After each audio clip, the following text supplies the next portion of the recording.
There we go. Good morning. So here's a fun statistic for all of you. So in this group, based on the wins you've shared, you've had several $1 million in the last 3.5 weeks of new commissions created. Is that pretty incredible? And like we're just getting started. So before we start our Monday, does anyone have a win they would like to share?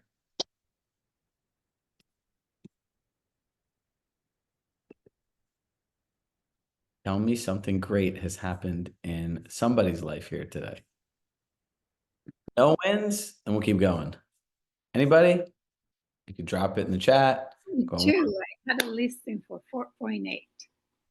$4.8 million. Well, Maria's story is a little more interesting because she was really excited, and then they came back to her and told her that they wanted to list at 1%, correct?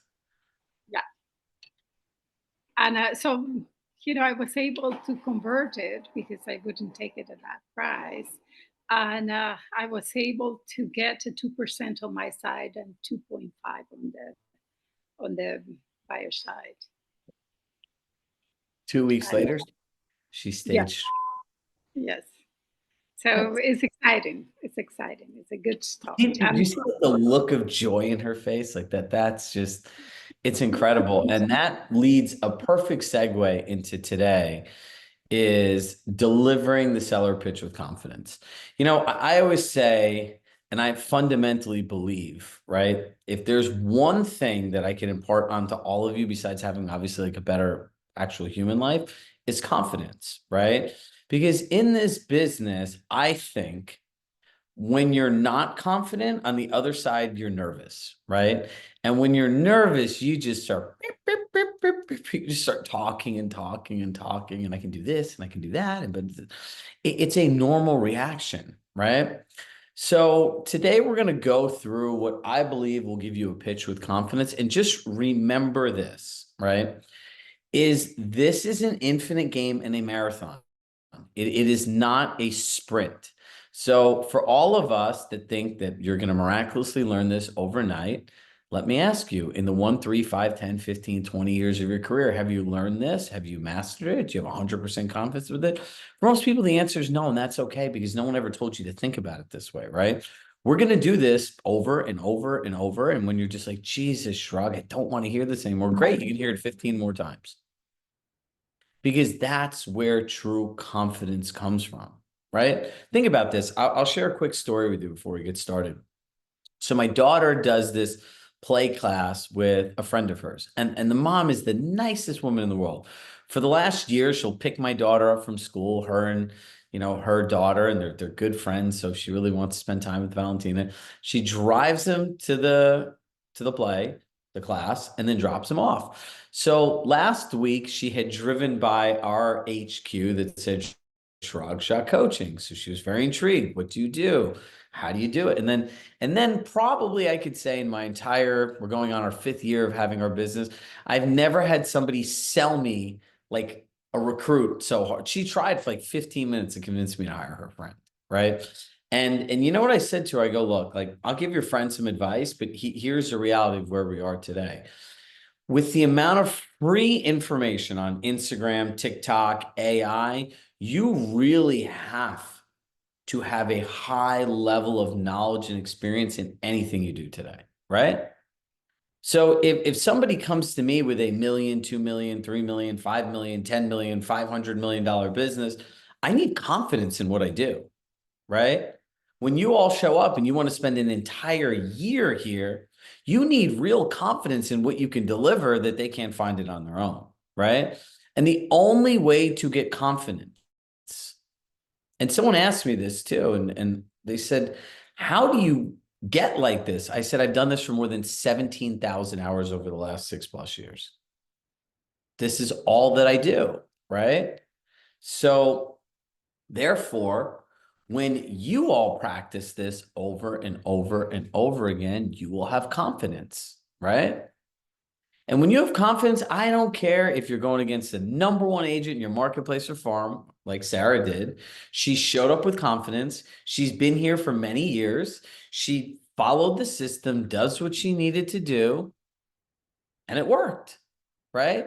And the other part is you could have all the confidence in the world and you're going to lose sometimes, and that's okay too, because the losses are lessons. And you'll see when we talk about objection handling today where that all comes from. Are you all seeing my screen? All right, let's go into our journey for today. How to have confidence when pitching, utilizing MedC insights, showcasing Compass technology, your written marketing plan, three-phase marketing, the equity protection plans, why objections happen, and applied learning, right? I didn't talk anything about pricing because that's a whole different conversation, right? Pitching is the art of pitching somebody what they want, so they want to hire you, right? So let's talk about how to have confidence when pitching. It comes down to four different things, right? If you're in continuous action, right? Meaning I'm role playing, I'm practicing 30 minutes a day, 5 days a week at minimum, and I'm relentless, then the feeling I have around what I'm doing is going to be really strong, right? I'm going to show up with different attitudes and a different belief than I currently do today. And when you mix the four of those things together, you have confidence, right? So let me ask you, if you are not practicing this, right? Say you're learning and you've learned a new language, right? But like you've learned the language and you're just talking to the people you feel most comfortable with, and you're never actually going out and trying this with anyone else and putting in what you've learned into action, are you really going to feel confident? Are you going to have the attitude that, like, I got this? And is that going to be your belief? No, because your actions fuel your feelings. Your feelings fuel your beliefs, and your beliefs drive your attitude. Does that make sense to everybody? So you can go to all the trainings you want, but again, the mindset, right? How do I think about this differently than I presently do today is what's going to drive confidence. If I were all of you, I would sit here and go through this ad nauseum over and over and over again, because what's the best thing? What's the worst thing that could happen? You get better at selling. But if you don't learn an actual system and do it over and over and over again, every year you're going to be back in the same place. And the 20% variability in your income is going to be based on the economy and luck. But what we know for a fact is people that practice have the right feelings, beliefs, attitudes, and confidence. They show up differently, win. Every single person in your marketplace should be terrified by the end of the year of pitching against you, because you're that much better and you're that much organized. All right, let's keep on keeping on. All right, so let's talk about utilizing MedC, right? This, in my world, the sole purpose of data is so you can make future decisions off of it, right? So I'm going to tell you guys, here's the next level of practicing the MedC. You get somebody's MedC, you're in a role play. The next question you ask the person is, okay, great. Based on what I shared with you, how would you tailor your pitch? Pretty simple, right? Because here's the thing, it allows you to show me, not tell me what you're going to do, right? So if I'm saying I want somebody with an out-of-the-box marketing plan, blah, blah, blah, blah, blah. You know, those people that think like magic marketing will make somebody pay more for their home than a market will. Like, there are people like that, right? There's some people that marketing is really important, right? There are other people that are going to tell you, you know what, like, I really don't want, right? I'll use myself as an example since I'm the only one talking. If I were to sell my house today, I would 100% try to sell it off market. I don't want to put my house on the market. I don't want my pictures everywhere. I could really give two shits less about how much traffic and no, I just don't want my life disrupted. I don't want to leave and pack my kids and family and house up and my partner and leave, and then somebody cancel the showing. I mean, we just made our house a museum, right? I don't want that. But you'd have something different prepared for that person versus a person that wants to be over communicated with, a person that cares about the marketing plan, right? Like, and it also allows you to fulfill the client's subconscious need from what they want from an agent. Does anyone understand how important that is? If this is what I want and you give me what I want, then I want to buy it, right? If this is what I want, you give me what I want, and then you start throwing a bunch of extra stuff in. Now I'm starting to think, well, I don't know, is that worth the value? Like, do I really need that stuff? And you're literally working against yourself, right? And that goes to the next point. It avoids talking about things the seller doesn't care about. I have two, like if my kids were 3 and 5, right? And I remember we sold their house in Westchester. I was actually the agent. Now, if somebody had come into my house, and at that point we had a 18-month-old German Shepherd puppy, another dog that was 10, kids under 6 years old. If you come to my house and you try to talk to me about Compass Concierge and a construction project in there, I would have thrown you out as fast as you finish your sentence. Because I would have thought you lacked emotional intelligence, right? If you walk into somebody's house and based on their med see, they're telling you how overwhelmed they are, they have kids, after school activities, 2 working parents, no nanny, like think about what somebody's saying before you just show up and roof, right? Because here's what happens. How does this tie back to confidence? As soon as you start talking about stuff that people don't want to hear about, don't care about, and everything else, what do they start doing? Pushing back on you. And then where does all your confidence go? Out the window. You know that Mike Tyson quote? Everyone has a plan till they get punched in the face. Well, we're trying not to get punched in the face because we're just going to have the exact conversation that people want. And that brings us to the last point, focuses on seller. All right. So I just want to take a quick pulse check. Hit yes in the chat if you can see how these things relate to having confidence. Yes or no? And remember, you guys all reserve the right to tell me that I'm crazy. Perfect. Now they're always, hold on. There we go. Now we talk about showcasing technology, right? Here it is. You guys have this video, right? Hold on. There we go. At Compass, we utilize artificial intelligence to instantly and seamlessly create a marketing video of your property. In just minutes, we can then launch a digital advertising campaign on our ad platform across Facebook, Instagram, and Google, targeting the ideal buyer for your home. We're able to measure the results on our proprietary insights report, allowing us to see how many online showings we've had, exactly how long buyers are spending viewing the listing, and where they are located, down to the devices they're searching on. This allows us to further target and pinpoint the right buyers for your home. Compass technology gives us back the time we need to provide our clients with the most seamless experience, from preparation to closing. A Compass agent, a smarter way to sell your home. Oops. By the way, the Compass agent, a smarter way of selling your home. That was my line. And I do really believe that, right? Because I don't understand what any other company offers, right? But I remember a couple years ago going out to, this is 3.5, maybe 4 years ago, a friend of mine who I used to present with at some of these NAR conferences and everything. And, she's a senior something education person at Realogy, Coldwell Banker.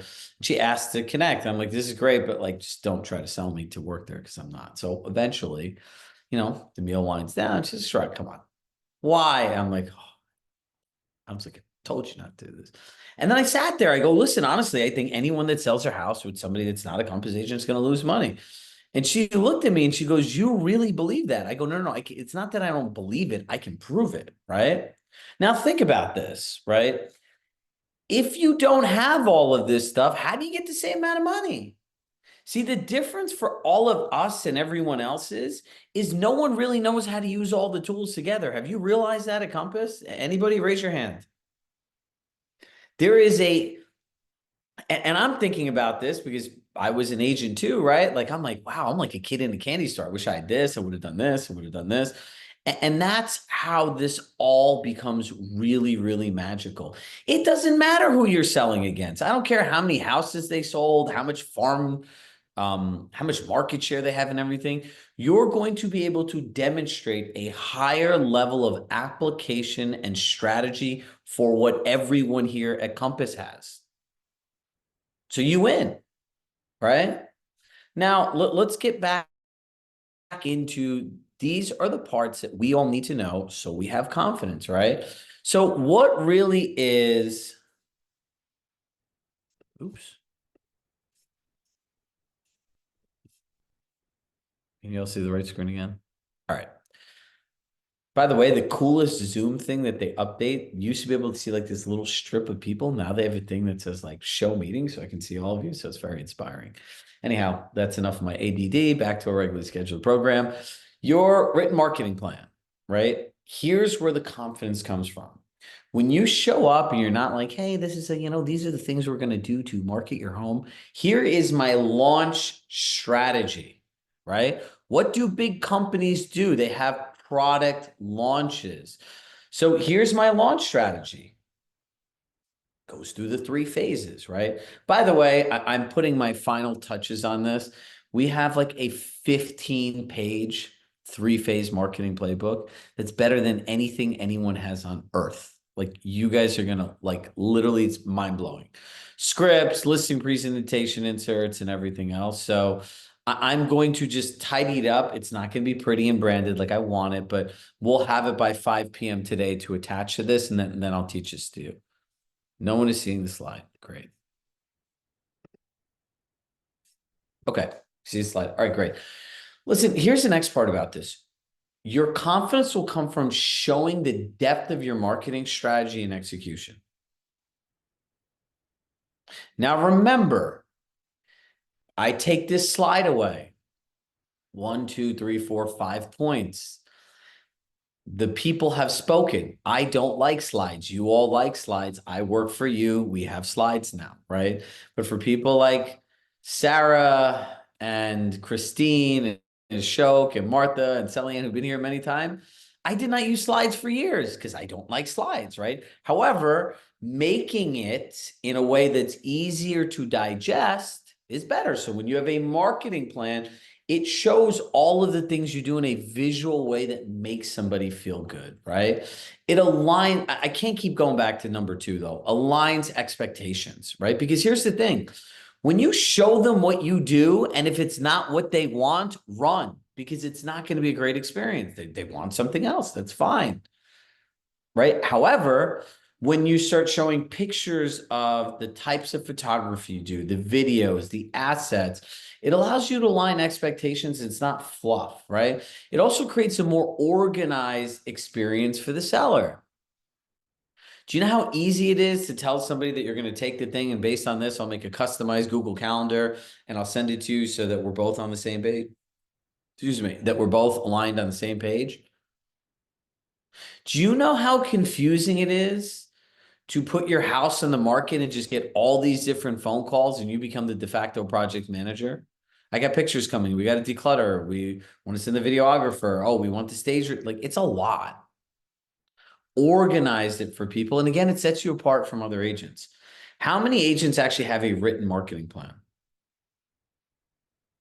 They have a big book that has a bunch of stuff, right? They don't have it.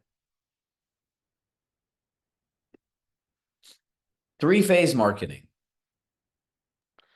Way to test the market strategically. Okay, so since confidence comes from doing a very set of specific activities, I can tell you things that will create no confidence, right? When you go into people's homes and you're like, yeah, we're going to put your home on the market and we're going to get you feedback. Feedback on what? Please enlighten me. Feedback is not clear, concise, quantifiable, and it's actually quite ambiguous. So when you have feedback, you're going to tell the people, okay, we're going to test the market strategically. With some of our clients, we might test pricing and positioning, which is pricing, right? We might test the way if we want to declutter, if we need to stage, if we want to, you want to be very clear on what you're doing. And the greatest stack of Compass tools coming soon, digital ads and insights reports all day, right? That's what you show in the video. So you can quantify getting people to view your coming soon, right? Remember, clicks are online showings. You run the digital ads, no matter if you want more showings, put more money in. It's like a jukebox. You want 100 songs, spend $100. You want 5 songs, spend $5. And then you have the insights reports, right? You can talk about how much time people spend on the listing. You can talk about how many people clicked it, how many potential buyers viewed it, right? You could show the devices and the areas. Like, that is really intelligent marketing, which ultimately sets yourself apart. And you need to focus on strategic education. And here's the thing I can tell you from some of your feedback. If you overhype the private exclusive, you have to realize one thing: you have to market this to your colleagues. Do you know how many people have told me, Shrug, I told my clients I have a private exclusive and nobody came? I said, yeah, whose fault is that? It's a small subset of people. So if you're doing private exclusives, real estate agents love 2 things: food and booze, and connecting with other people, right? So make your private exclusives fun events. I see some chatter here about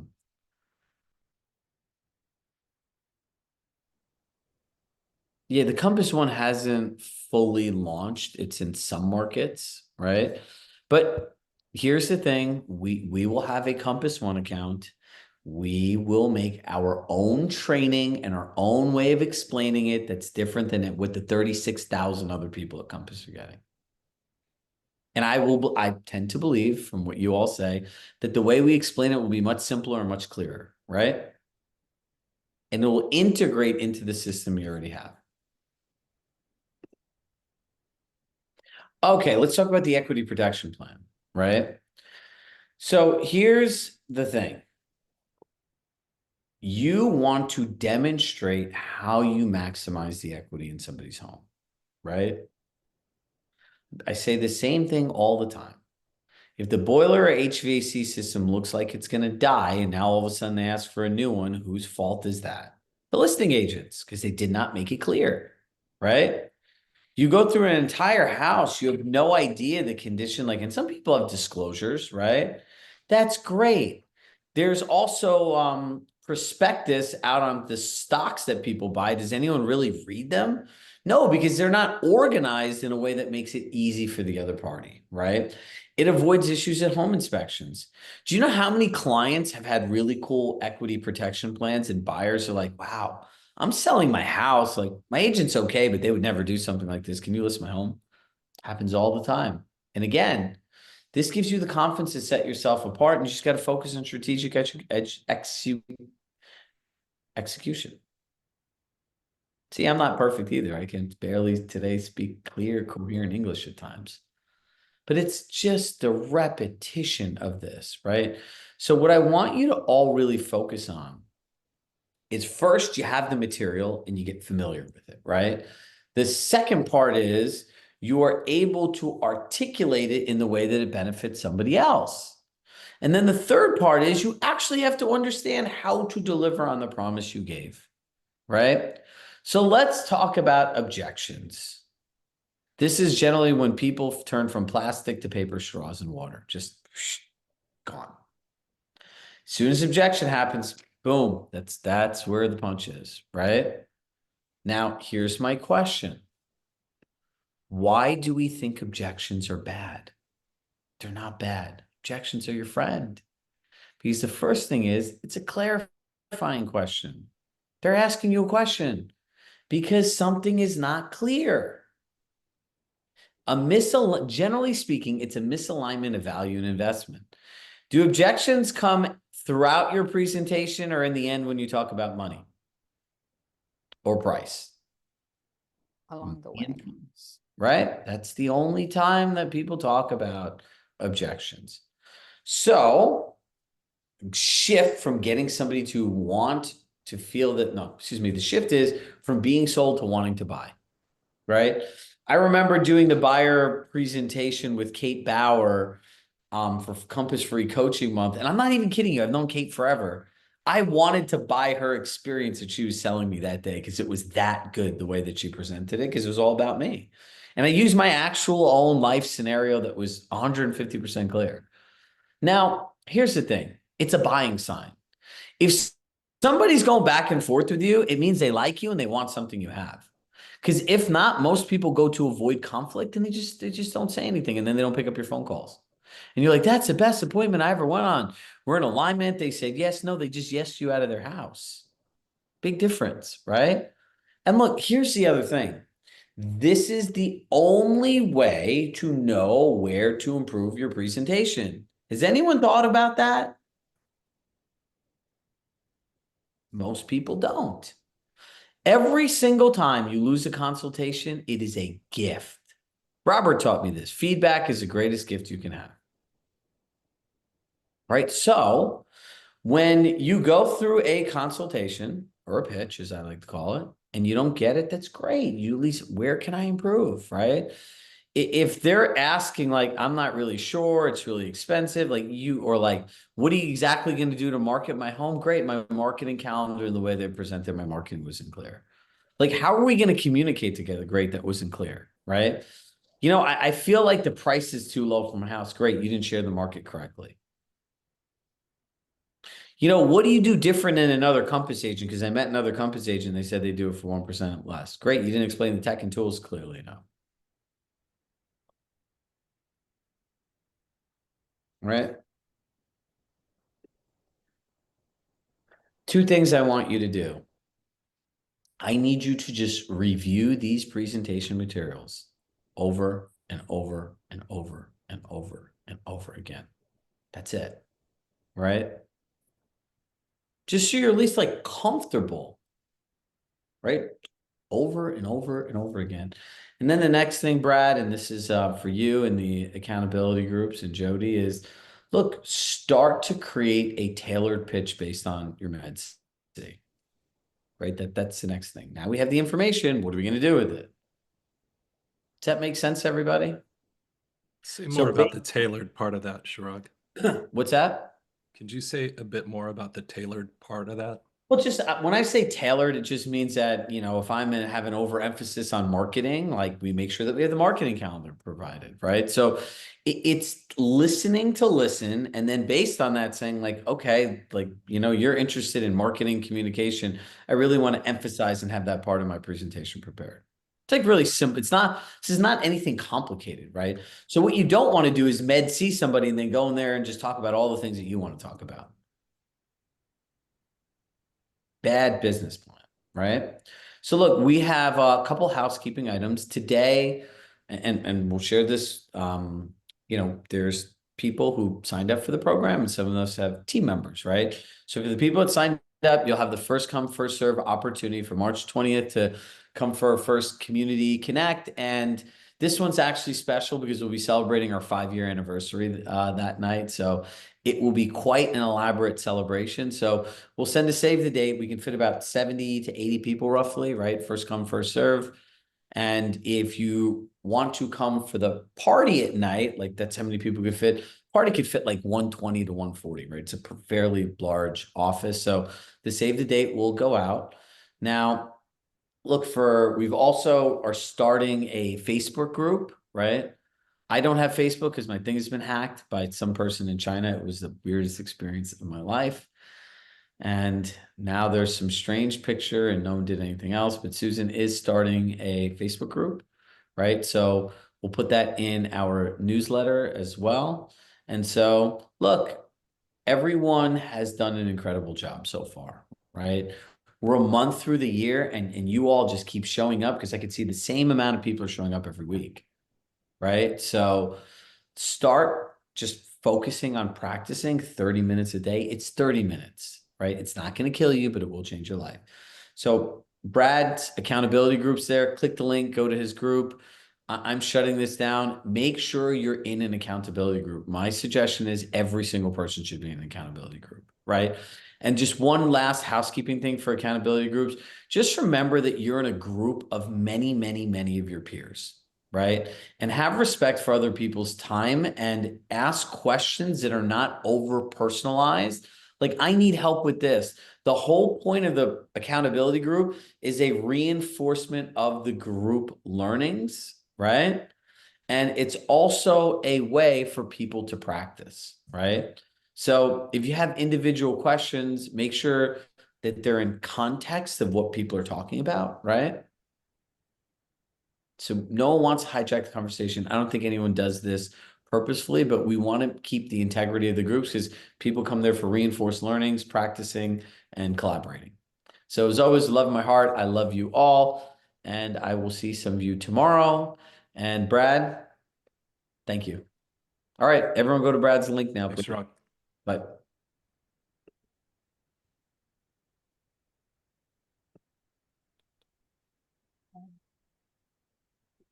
The link is in the chat for those of you looking for it. I'm looking for it. All right, let me get off of this so yours open.